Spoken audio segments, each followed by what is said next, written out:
La forêt de la Comté couvre un vieil ensemble volcanique responsable de ce relief tourmenté.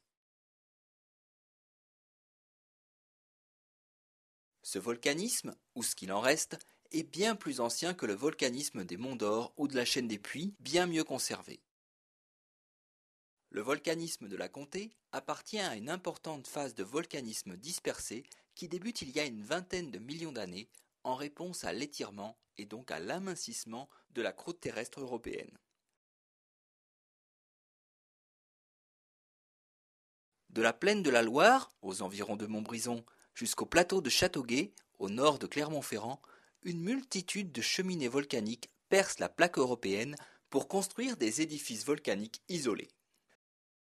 À cette époque, de grandes étendues lacustres ou marécageuses occupent les Limagnes.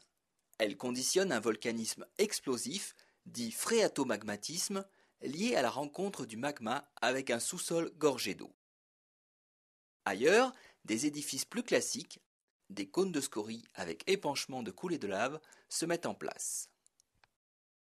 Il y a 13 millions d'années, le volcanisme se déplace et se concentre à l'ouest pour donner naissance au massif du Cantal, du Cézallier et des Monts d'Or.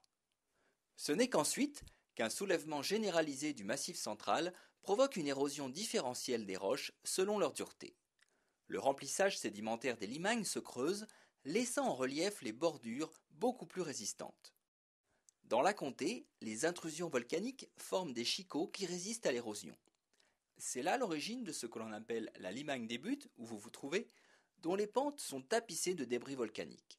La chaîne des Puys, elle, se mettra en place bien plus tard, de 100 000 ans à nos jours.